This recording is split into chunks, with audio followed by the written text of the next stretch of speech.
A very warm welcome to everybody and a good afternoon from all of us in the UK. Wonderful to have our alumni with us, our global community of fellows. It's just a shame that we weren't able to do this in person, given the circumstances. My name is Pally Smart and I am the head of the School of Management here at the University of Bristol. And I'm absolutely delighted to be here as host today, to be the host for really the first of our events from the School of Management's Discovery Series for our alumni. We hope to create a platform today to share our cutting edge research and our thought leadership with you, and harness an opportunity for lifelong learning and executive education, and to continue discussions about really important issues within business, government and society. As a school, as a new school, we are focusing on some of the most pressing issues of our times, global and societal challenges. We really want to drive forward some of these big issues around the world, and of course, the world of work and how that is changing, our working environments, our working patterns, and of course, our workforce is a key issue that we are addressing inside the school through our research and our teaching. The past 18 months, I think, has shown all of us how things can change so much with our work and home lives. And today will be an opportunity to think more about the future of work. As I said, that these issues are not just driving our research and our thought leadership, but they're also driving our teaching for our students. And I'm really pleased to be able to say that over the last 48 months, we have been working really hard to deliver some new postgraduate programs that are directly addressing some of the new demand that we're seeing for skills in areas such as business analytics, artificial intelligence, machine learning and big data. Strategy, change and leadership is our executive master's program. And we're also the first in the UK to offer a specialist master's program with a particular focus on the future of work and human resource management. And next year, we're going to be launching our new international business and strategy MSc, which focuses on global challenges. So there is a lot of exciting things going on at the School of Management. I'd like to welcome you to this event today and thank you in advance for all the questions that you've submitted. You can continue to submit via the live Q&A function. And if we don't get round to answering your questions, my kind colleagues have offered to try and respond to those after the event. So please do email us at alumnievents@bristol.ac.uk. Okay, so that's a brief introduction of what's going to be happening today. We're going to be discussing and talking and answering some of your questions around the theme of the future of work. So over to our panel. And to begin with, I'd like to introduce our panel. So we have with us Professor John Beaverstock, who is leading our research theme inside the school on the future of work. John is very interested in global talent mobilities in the fintech and professional services sector. He's also exploring competitiveness and global connectivity of the City of London's financial services sector. We also have my colleague, Dr. Jennifer Jones, who is an interdisciplinary researcher in international business and is very interested in network approaches to the global economy and the local economic development. She's also working with lots of manufacturing companies to look at the impacts of new technologies such as 3D printing. Jennifer currently is working on HRM strategies, human resource management strategies, in relation to co-working and also remote working spaces. So we'll be talking to her about some of those new things that we're seeing that are happening in the world of work. Okay, and just last week, she was awarded the Provost Prize for Academic Excellence for the School of Management inside the university. So that's really exciting. We also have with us today, Thomas Inskip, our special guest, who was, of course, indeed a student with us at the University of Bristol studying economics and management. And he has gone on to do great things and is currently the Chief Commercial Officer at Affinity.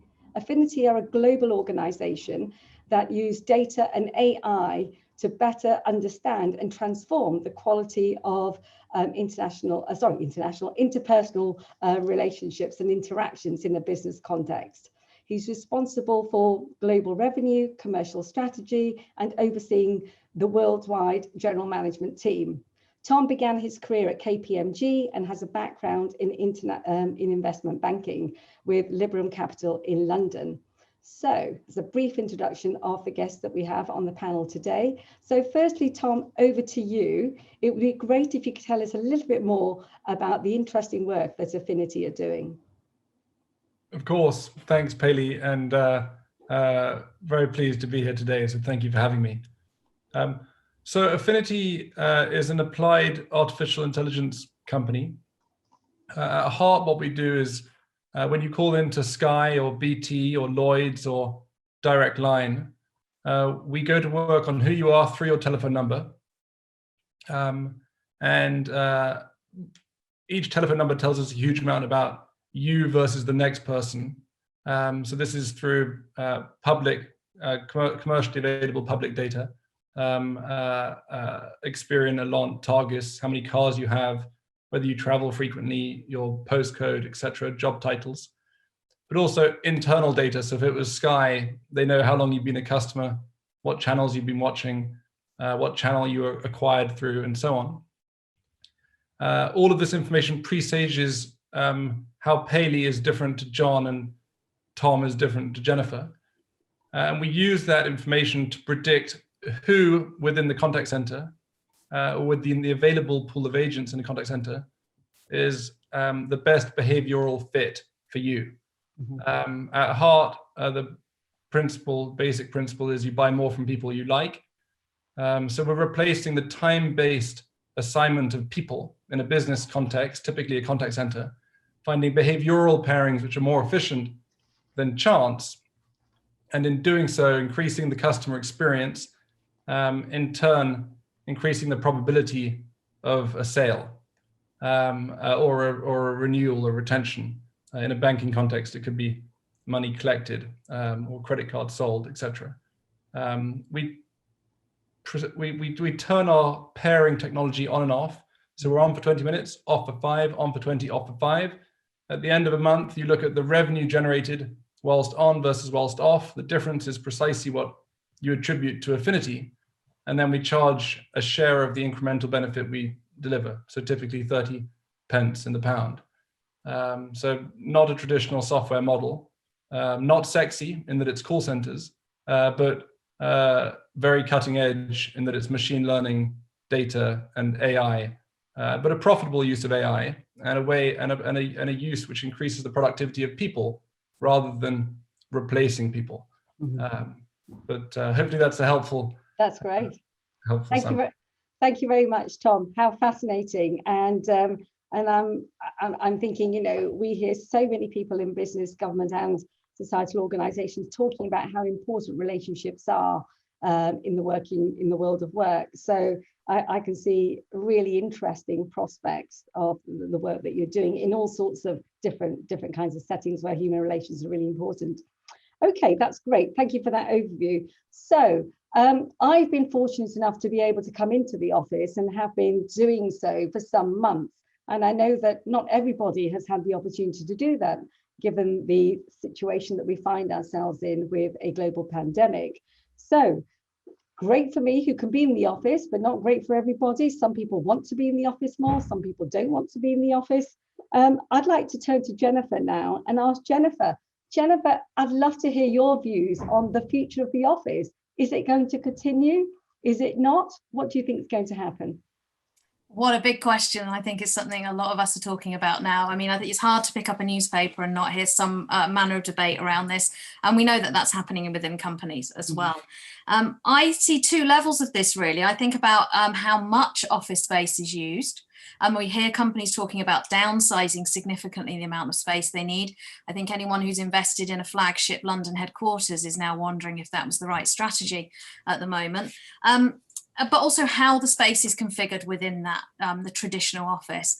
And I think probably we haven't really reconceptualized what the traditional office was or is since we've established them going back into the Industrial Revolution. And I think that we are now seriously questioning that. You could think of some innovations like open plan offices, but I still think the nature of work and that coming in and leaving the 9 to 5 is probably what's being questioned now, and really trying to unpick what is necessary to happen in a particular space and what can happen in other environments. And I do notice at the moment there does tend to be a binary when we're talking about the home or the office.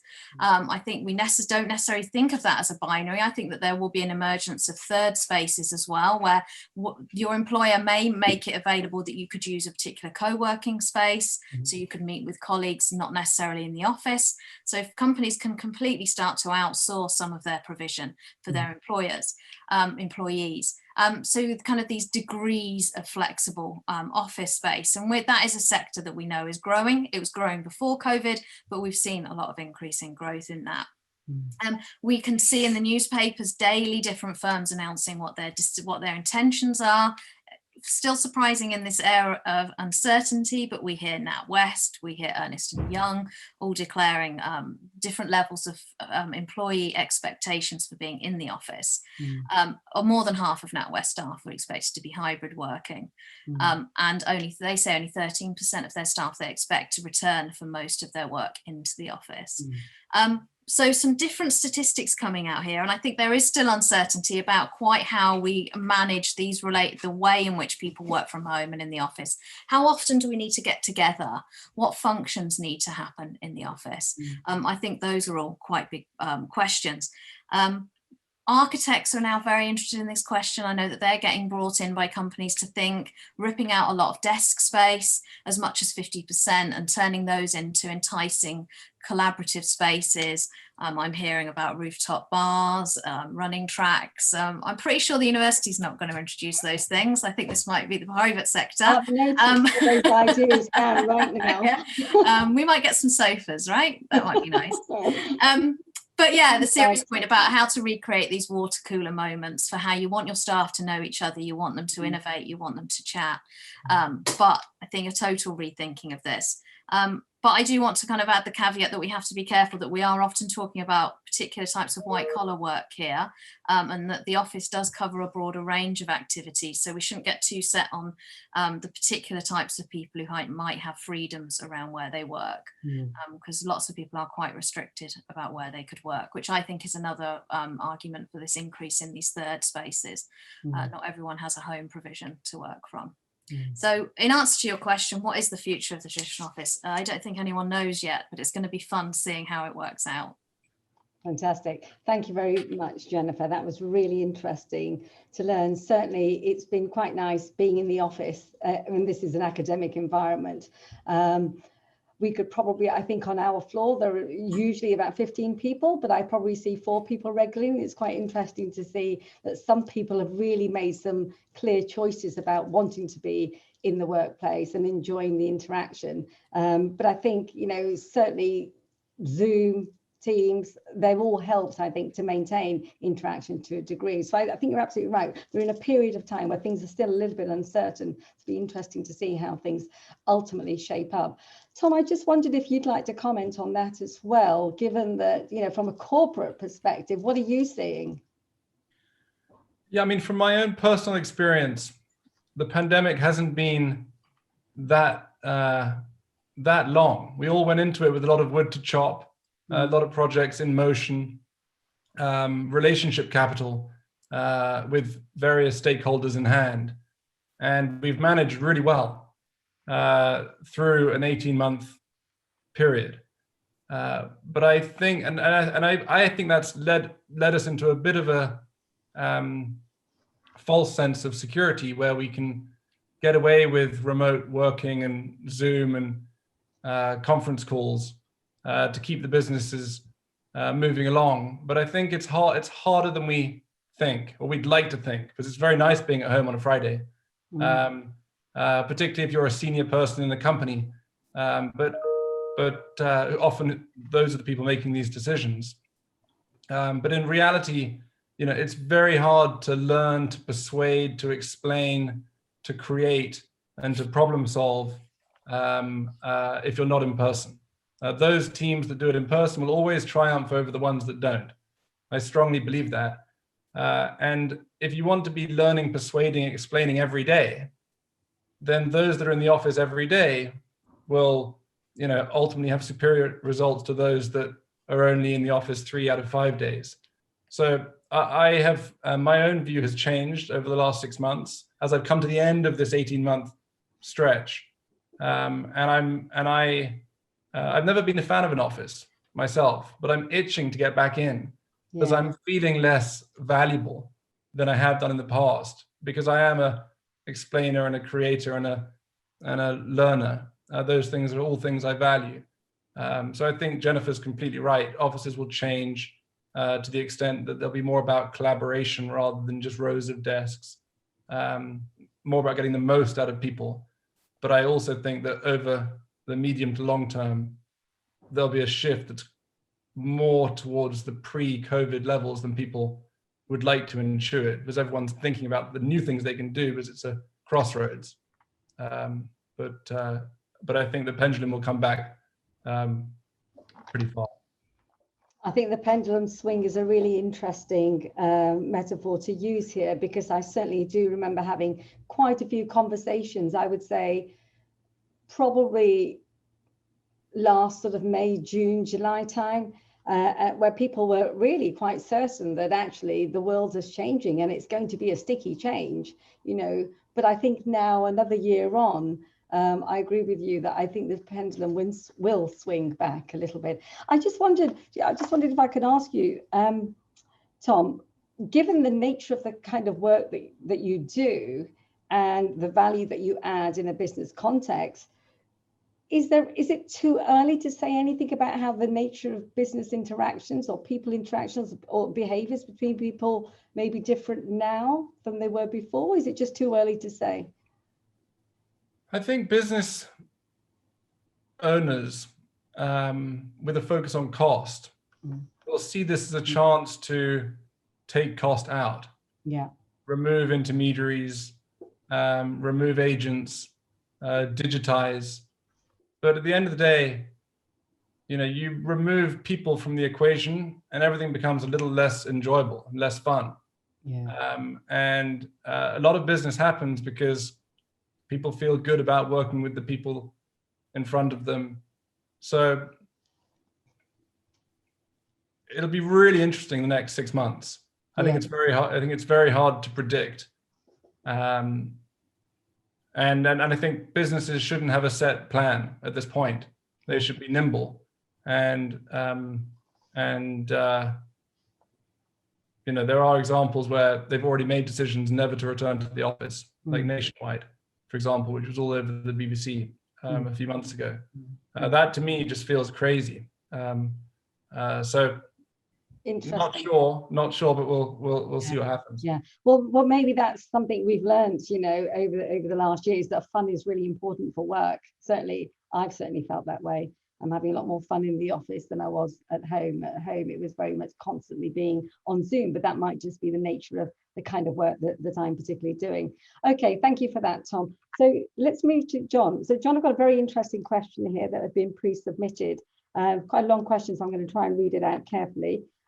So hybrid work, so we talk more about hybrid work these days, has always been a phenomena of knowledge intensive work. So for example, our work, but also maybe some of the work that Tom's organization is involved in. But COVID-19 has fast forwarded its intensity and prevalence in organizations. Do you think professionals will ever return to the office? Thank you, Pally. What an interesting question.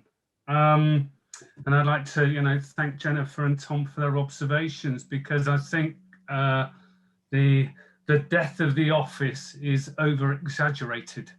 And I think what we're going to see is a repurposed office, a reimagined office for the future, an office about collaboration, creating knowledge, problem solving, and an office which is inclusive to all in terms of the flexibility between hybrid work and in-person work.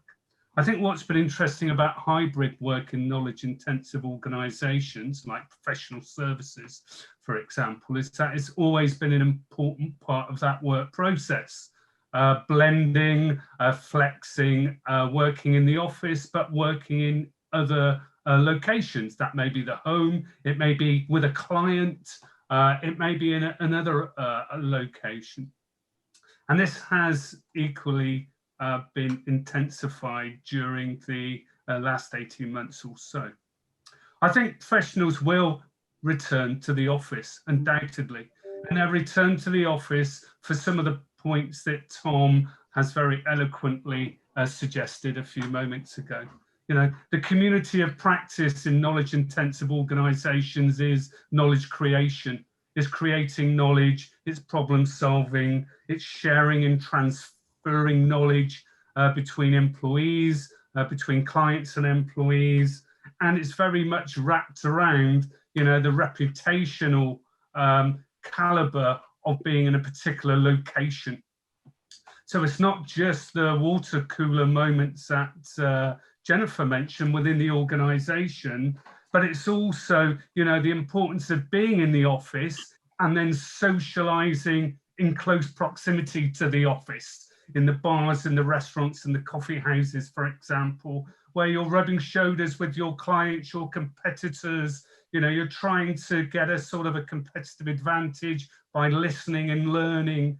And it's, you know, about that community of practice. And this is why, you know, there's significant sort of clusters and ecosystems and professional services.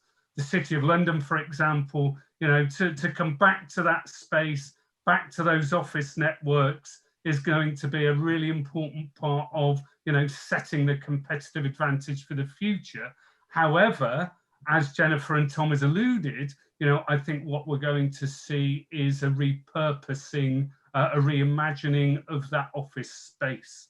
I think what's really significant is, you know, don't underestimate, you know, the role of the office space within the central business district of, you know, of cities, in the way in which they are used to develop those agglomeration economies which create knowledge, which transfers knowledge, and which also allows the organisation to, you know, be at the cutting edge of its business systems, and also, you know, with clients being such an important part of the process. You know, many clients still expect that in-person relationship to foster trust and to, you know, develop relationships in work and future work. So my thinking about this is, yes, the office, its death is over exaggerated, and what we're going to see is a repurposing of office space. An office space which, yes, is going to be much more collaborative, much more flexible, but it's still going to be a really important asset that the firm has to, you know, do its work, but also to, you know, engage in new client relationships, but also, you know, as a fulcrum for its position and its reputation as well. That's something which is, you know, significantly important as well. The reputational value of being in a particular place within a particular city or region. That's still significantly important for, you know, organisations when they are trying to develop a global footprint. So to have a EC1 postcode is still, you know, a significantly important and reputational factor. So yeah, the death of the office is over exaggerated in my view, and what we're going to see is some interesting reimaginations as we move into the medium term rather than short term after the pandemic. So thank you, Pally, for the question. Yeah, that's really interesting, John. I think you're absolutely right. I think location really matters, as you know, with places and buildings and real estate. Location really matters. So I guess the message may be that don't give up your Pall Mall address just yet. Okay, let's turn to Tom then. So Tom, as an employer, how has this change to home working affected your organisation and the people that work at Affinity, and what you're seeing around you with your client base?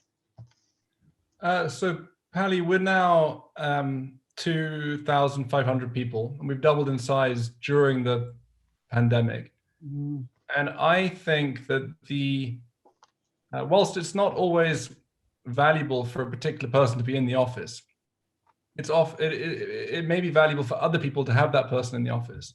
If I was to generalize, it's the junior people that really benefit from being in person with the senior people. And to riff off something that Jonathan was saying, the coffees and the lunches, often it's actually just going to pick up the coffees and going to grab the lunches. And that's how you build a rapport with some senior person who's grateful for that, and as a result takes you to a meeting or invites you to a call. In doing so, creating a mentor-protege dynamic. That to me is the single most important reason to get back into the office, because anyone that's had a successful career will look back and pin it not just to their professors, but also to people that they shadowed. And you simply cannot pop a coffee on someone's desk remotely, or grab someone lunch or make someone laugh, and create that rapport. So I think it's, assuming we didn't return back to the offices, which we will, we have to, but assuming we didn't, then I think that the 20-something-year-olds leaving university and going through the grad schemes, it becomes very hard for them to see the light at the end of the tunnel and pop up and get promoted and win client business earlier than they otherwise would, and so on. That's really interesting. Thank you, Tom. And I think you're absolutely right to be thinking about, returning to the office. I've already put a little note to myself that, some of our alumni will know that the University of Bristol is expanding and will have a new campus as well, right in the heart of the city of Bristol. So some of the great work that John and Jennifer are doing will be really, really valuable to us. So one little mental note for me is that when we return, we've got to have better coffee machines. That's really going to be quite important. Okay, so let's move on to Jennifer again. So Jennifer, how are companies managing their remote workforces, and what are the implications for workers? Yeah, another big question. And I think one that tends to vary by the sector we're looking at, but also the type of worker. But we can note some broad trends in what's happening. I do want to note that some firms have always been using remote workers, and those proportions have been increasing. That's not just remote work internationally, that's also domestically as well. So many multinational companies do have experience of managing remote work, but that might be something functional like data entry, for example. Then if you're moving into different types of work that involve more knowledge work, I think this is where some of the challenges arise around how we manage that workforce. I think a key element that we've been discussing today is that different speeds in returning to a hybrid form of work, rather than just thinking about remote as being something permanent. And I think that's another point of debate. We can see some general trends, though, within firms, and there's three bodies that are really not competing but interacting within a company to help decide the conditions for the workers. That includes senior management, and that's their strategies around how they want their workforce operating, what the broader aims of the company are. Then the human resource professionals who are mediating between the senior management and the workers and developing the policies, the supporting policies, and then the workers themselves. And this isn't an equal relationship, and in any individual firm, those relationships will play out in different ways. And we can see that the human resource management professionals do have some challenges on their hands in terms of managing the more heavy degrees of remote work, the more remote work. I mean, some interesting questions have come up during COVID. I mean, how do you manage disciplinaries, for example, if you're online? And this is yet another argument to support our broader claims today that perhaps the office isn't dead, and that there will be some things that will draw people back into the office. And that's the big one that strikes me, is some of the really serious, heavy stuff that happens within a company. And of course, people are still being fired, people are still being hired, and how much of that do we do face to face? I do research on this on a theoretical basis, but also empirically working with companies and helping them to work out their human resource strategies. And we take an academic interest in that, not just from a practitioner's point of view, helping the companies, but also because we can see that there's two directions that a company can really head in. And one is what we call the high road, and that's where workers have quite a lot of autonomy and they're able to enjoy the freedoms of their remote work. The other is a low road, as we would call it, and that's where the company feels under pressure to monitor the employee more, autonomy is reduced, working conditions are reduced. And we know there's all kinds of technologies that can monitor keystrokes or even cameras, and they can create quite difficult circumstances for the workers. So by engaging with those three sets of actors, we're hoping that academics can be more involved in guiding companies to introduce types of work that are more beneficial for the worker, this high road, which is challenging, mainly because costs and the realities of work can often force companies towards a low road. But we're at a tipping point at the moment. I think a lot of decisions being made over the next couple of years will help determine generally how workers feel when they're remote hybrid work. Great, thank you, Jennifer. Some really interesting insights there. So Tom, I mean, you've been leading a global workforce, so surely this must have really thrown up some challenges for you that you possibly couldn't have imagined before. Yes, I think we've lost a few people we wouldn't have lost. In all honesty, I think there's been some negative swirls around themes that I just can't imagine have gathered momentum pre the pandemic. I do think that on the whole, and this is marginal stuff, but negativity and whining is easier to do from the safety of one's own home, talking on the phone, and traditionally, positivity and celebration happens in person. So I think the balance has been tipped a little bit for a bit more negativity, a little bit less positivity. People, enthusiasm is contagious, and again, it's body language is a big part of that, and being in person. So I feel like I've had to fight a little bit to keep the camaraderie up and keep the keep people positive when things look tricky.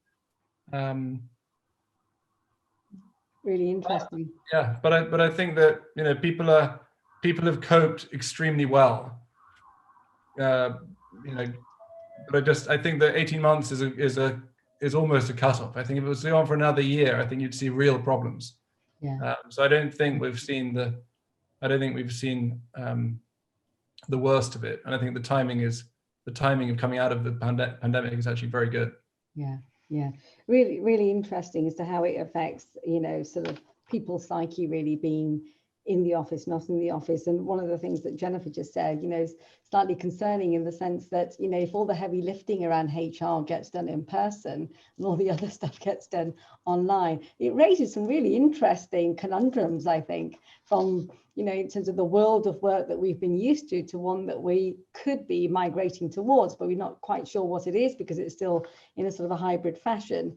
So given that we've had so much time with technology, a question for you, Jennifer, an obvious question really, how could new technologies, do you think, impact on the future of work?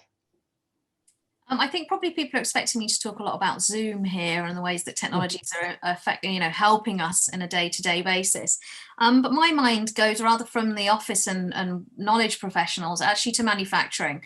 And we know that manufacturing has been affected by COVID and by other factors, in the UK by Brexit, in the US by Trump trade policies.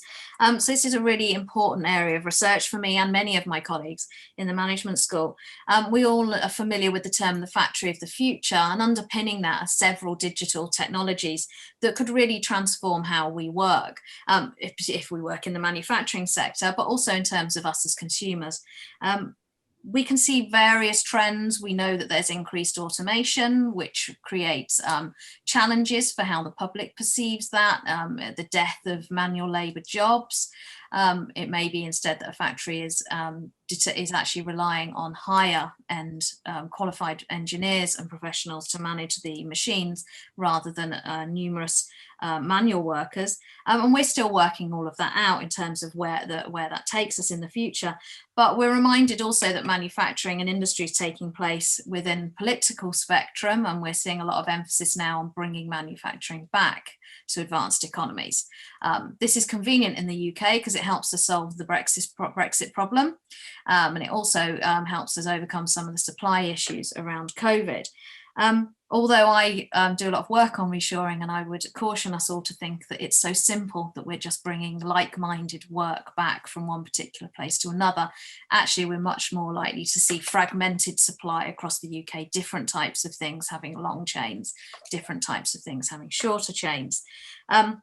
And also, if you bring something back to advanced economies, you're more likely to invest in digital technologies in order to reduce your labour costs to make it more affordable to produce in the UK. So you can see lots of dynamics at play here. And what does that mean for workforces? That means a shift towards more highly qualified workers, challenges for countries like the UK that need to invest in engineering capabilities and education. And also for us as consumers, we're more likely to see goods produced closer to where we live. So we might see much more distributed manufacturing and much more localized.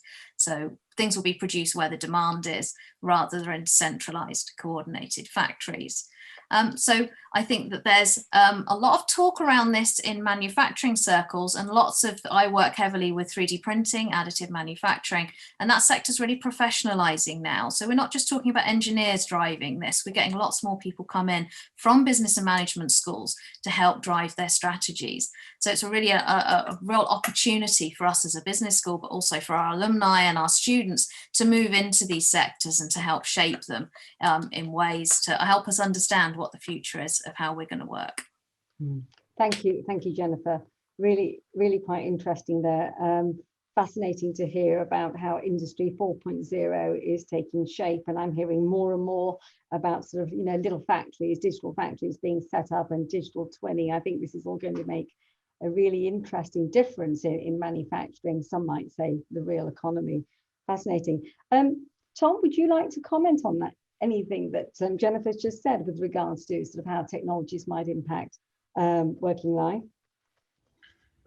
Only to really agree with what Jennifer has said. I think localizing industries, micro factories, low capex, low volume production, all of this technology is terrific for the future of work. I think that many positives. On the Zoom point that Jennifer avoided, because it's almost a cliche by this point, I do think that it's a skill, remote communicating, and it's something we've all got much better at over the last 18 months. And there's a generation below us that is been brought up to think of it as totally normal. My worry about the future of work is that we become too reliant on remote communication. We actually get better at it than we are with in-person communication. People become socially awkward, and you're more likely to get some sort of deal done over the phone or using Zoom than you are over dinner, which and maybe I'm relating this too much to my own business or industry, but I think in 50 years' time, there is a nervousness where the 8-year-olds of today become totally reliant on being the other side of a screen rather than breaking bread, and that worries me, only because I'm a traditionalist, not necessarily because it's a bad thing. Yeah. Interesting thoughts around social skills and how they might I guess morph and evolve as time goes on. Certainly, I have to say something quite interesting that I noticed when we first when the pandemic hit us as a place of work. I found that timing myself, just talking to people on Zoom, that was a little bit tricky. You'd find yourself talking over people.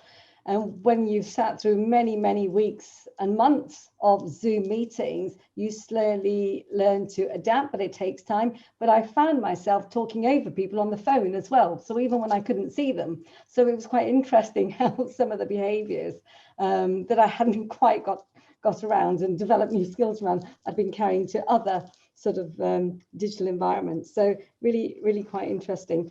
Okay, so let's talk about something that some of us haven't done for quite a long time now, which is business travel. It's an important part of working practices for lots of different types of organizations. And John, I know that some of your work has focused in this space. And I was just thinking, you know, after March 23rd, 2020, business travel just fell off a cliff. And I just wondered what your vision for business travel looks like going forward. Thank you, Pally. Yes, I think you know, in our modern global connected economy, business travel has been, and I think will be, an important process for connecting organizations, clients, and so on and so forth. Quite clearly, what the pandemic has done is completely stopped discretionary and non-discretionary business travel within organizations, particularly international business travel. Just a couple of statistics I was looking up earlier. In 2019, there were almost 9 million business visits to the UK from international visitors, and 4 million of those 9 million were visits for business purposes to London.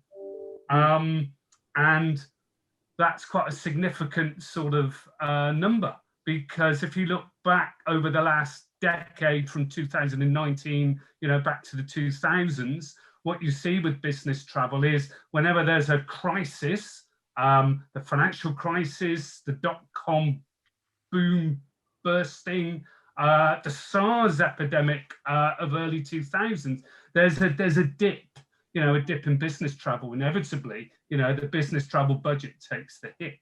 But for many organizations across the economy, business travel is a significantly important part of the production process for, you know, managing the organization that has national and multinational office networks, you know, for creating new opportunities for client relationships and fostering those client relationships. And of course, internationally, you know, the varieties of capitalism in different jurisdictions, you know, having an in-person meeting or set of meetings with new clients is particularly important.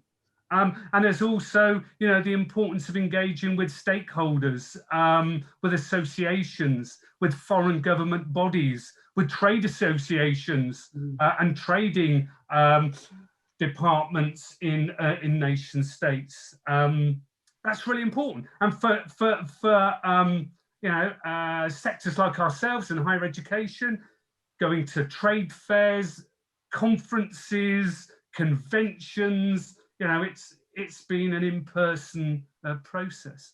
But I think what is going to change, I think business travel will, like a light switch flicking back on, you know, when it's safe to travel, when the infrastructure's there. But I think what the difference will be is there will be a strategic need to look at what is discretionary that can be substituted with information technology, Zoom, Teams, and more sophisticated video conferencing software, and what is actually not discretionary. So I think the future for business travel within organizations will be to focus much more on what is required to trigger the need for an in-person meeting, which involves travel. I think the non-discretionary business travel will be culled and repurposed and will probably fall back onto, you know, information technology. Remember, in 2019, we still had a significantly digitally interconnected world economy. Yet, there were almost 9 million business visits coming into the UK, and over that decade, that had grown significantly. But I think the future will be about organisations strategically looking at what is not discretionary, what is compulsory, what is going to add value to the organisation, rather than what is routine. And of course, in professional services and knowledge intensive work, to actually be in person is significantly important, because it's all about, showing potential clients you have the credentials, the reputation embodied, which you can transfer to the client, through different transactions. So trust and reputation, is actually embodied often in an in-person relationship, particularly at the start when you're trying to discover or pioneer new client relations. Yeah, fascinating, really, really important, and particularly important, as you said, for an organisation like ours. Tom, business travel must be a huge part of your world. You're a global company. So how do you see this affecting you? How has it been affecting you? So I think, Paley, that it had probably got a little bit out of hand, business travel in general. And for us, there are just many trips that in hindsight probably weren't necessary. And that there is a technology component to this. Super fast broadband of 2025 is very different to, 5 up, 5 down of 2015. And we're sort of on a very steep curve in terms of advancement around rural connectivity and so on. So I think Mother Nature has played her part and sort of wound everyone's necks in a little bit, but that may only be a 5-10% reduction in relative business travel. The rest, if we could have got away without traveling, before, we would have done. Traveling is for work is not is a sacrifice. You leave your family, you leave your friends. It's tiring. So I think that 90% plus still is necessary. And for us, just to put some numbers around it, we spend 300 million a year in terms of our total cost base. Of that, 6 to 7 million is hotels and airplanes. And I can't imagine an organization that travels more than we do. We're trying to serve 15 countries with a sales team of 300 and a total team of 2,500. So it's very fragmented, our marketplace. And 7 million out of 300 is nothing. It's just not a big cost. The real cost is people. And for those people to be as productive as possible, I think they have to be in person. And if in person requires traveling, then business travel doesn't change. So I think that, a little bit less, might have got a bit out of hand. Connectivity helps, but the lion's share of it is absolutely necessary. Okay, great. Thank you, Tom, for those reflections. Interestingly, not having business travel has meant many benefits too. Certainly, the air has been a little bit cleaner in Bristol. There's no doubt about that. I think we've all heard some of the criticism that the G7 presidents and prime ministers have received, given them traveling to meet in person. But you can also understand the need after such a period of time that we've gone through, the want and wishes to do in-person liaisons and meetings. So I'd like to turn to John now and just share some of the work that he's doing and is thinking about doing at the intersection of business travel and how it affects global challenges such as sustainability. Thank you, Pally.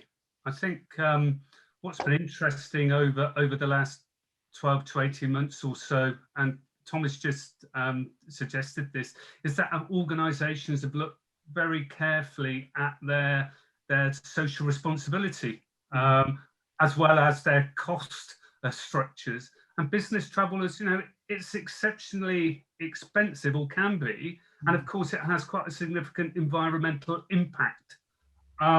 So, one of my research interests is actually looking at the the compulsion for travel in the business aspect of business travel. And I've been thinking very carefully about trying to reconceptualize and rethink business travel in terms of sustainable business travel.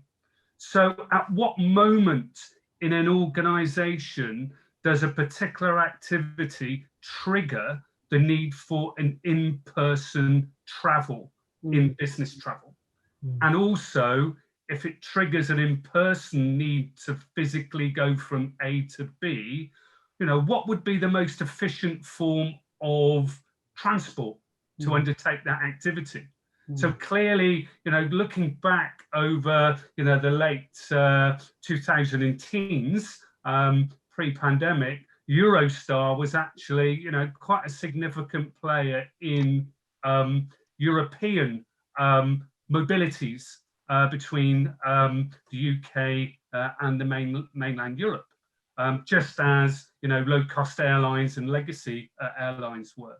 But what is significant here, and I'm sure Tom would agree with me, it's actually thinking about strategically what is the trigger for the compulsion for travel, and how can that trigger be, as it were, looked at very carefully to try to ensure that in a previous life someone would just automatically travel, but now in our new life perhaps that automatic necessity to travel is negated by, you know, a more sophisticated and more, as it were, connected and upgraded infrastructure, 5G, 6G, etc., more sophisticated video conferencing, and just the sheer strategic value of, or questioning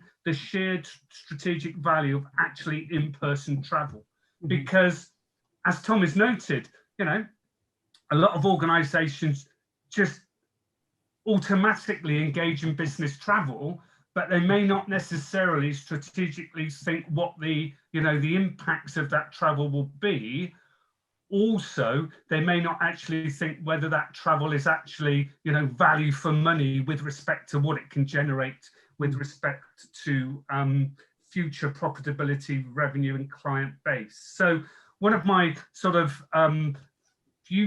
near future research interests is actually to begin to start a process of doing work with organizations on sustainable business travel, and really focusing in on this question of what triggers travel and how can business tasks be substituted through ICT, virtual proximity. And this is another issue. You can be in virtual proximity. We're all in virtual proximity in a virtual universe, but virtual proximity is something which, you know, can be an important part of an organization extending its global reach across the globe with respect to, you know, future strategic and competitive advantages. So I'm really looking forward to, you know, starting this new initiative. Yeah, that's great. Thank you. We'll be talking to Tom about his own experiences as well. So thanks, Sally. Wonderful, thank you. I think there'll be a lot of, I think, toing and froing back and forth, I think, and I hope we'll make some really nice new connections with our alumni as well. So we haven't got a lot of time left, so that was great. We've addressed quite a few of the questions, I think, that have already come through on the live Q&A with the pre-submitted questions, and I've thrown in a few extras there. But there are some really interesting comments that are coming in from our audience today, which are focusing on how the office might evolve into more collaborative spaces. And I'm thinking, you know, did the likes of Google and the idea of the Googleplex, did they get it right, you know, from the get-go? And somebody asked me today, in fact, oh, will our new campus have that kind of new environment, given where we are with you know, the pandemic and a new way of being in the workplace. So the comments that are coming in are wondering whether coming back into the workplace, physically coming back into the office, will that be more about creating corporate identity and collegiality and, you know, those things that we can't, they're more difficult to do. And branding is really important. So we'll return to the office, be more about branding and identity. What do you think, Tom? I think, so I'm loving all these questions. Great questions, not a huge amount of time. I know. I really think quick answers, please. I think ethos and culture and camaraderie is increasingly why people even work at a company. So it's really important. It's really important. It's really hard to muster all that good stuff without being in person. Absolutely. When you think of these organizations, big international global organizations that rely on their brand, it's going to be really interesting to see how they cope with those sorts of things. Oh, so we've got a question here about young people. So the millennials, the Gen Zs and the Gen Alpha, you know, what will their world be like? I've got a son who left university a couple of years ago, just started his first job with an international strategy firm. He's really enjoying going back into not even back into the office for the first time, a couple of days a week. And his I don't know if it's the CEO, but a very senior person is also located on the same floor in an open plan office. And I think those interactions between senior and more junior people are obviously very important for people's careers. So I just want to turn to Jennifer here, just to comment on how things might be for the younger generations. Let's hope that there's some positives coming out of all the chaos that we've experienced. But I think that going back to Tom's point about young people and their use of technology and the way that we interact with each other, I think something would have changed there. But I also think that perhaps if you're not going into work 5 days a week, we're going to see the geography of employment shift quite considerably. I know now from our own higher education market that people are looking to perhaps work in places that are further away. So will we see more opportunities for young people to work in different parts of the country? Will this impact on the dominance of London? And will it increase competitiveness for those same positions? So it's hard to work out also how much young people are going to drive the changes and how they're going to enact them as a generation coming into companies run by an older generation. And this speaks to a question actually that was raised about the power of employees to do more flexible work. And now there's more people wanting to work flexibly, and we can make the assumption that younger people will want to. Perhaps it will drive change further. Yeah. Fantastic. Thank you, Jennifer. Really another interesting point that's being made about not everyone has the same provision at home. Obviously, over the last year or so, we've seen people not moving so much, but the housing market, well, people are moving, some of them moving out of cities for bigger homes so they can have one room in the house, which is beautifully dedicated to office work. And some people, of course, are spending more money on their own homes, making sure that one room is, again, fit for office work. But I think the comment here, the point that's really being made is that the relationship between the employer, telecommunications, government, and policy is really important as well. You know, if we can have super fast broadband, that's great. A lot of obviously resources from the organisation, which might normally be provided by the organisers, coming from home. So I'm pretty sure we've all racked up our electricity bills a little bit more than we might have done working from home. So interesting, it'll be interesting to see how these new policies take hold. Okay, one more question here around how meetings might work, you know, in the office. We certainly had a meeting about this just the other day. Will we continue to have all virtual meetings, or will we continue to do more hybrid? I won't ask anybody to answer that one, but I think it's an interesting question because it raises the issue of equitable behaviour. But look, I will stop there because I think we're going to get cut off if we don't. I just want to say finally, thank you to everybody on the panel. Fantastic having you here with us. Thank you to everybody that's joined us remotely from around the world. Great. Please keep in touch. This was the first of our discovery events. We hope to have more. And for those that couldn't make it, there'll be a recording that will be circulated afterwards. And if you'd like to know more about what we're doing at the School of Management, about the future of work, or any of our other research themes and projects, please do get in touch with us. Reach out to Jennifer or Jonathan or our alumni, Thomas, or to myself. We'd be delighted to be able to give you the information that you need. and also, of course, invite you to future events. So just a final thank you really from me and the team that have helped make this happen today, that have been working hard in the background. Thank you, everyone. We look forward to meeting up again, virtually, possibly in person, who knows.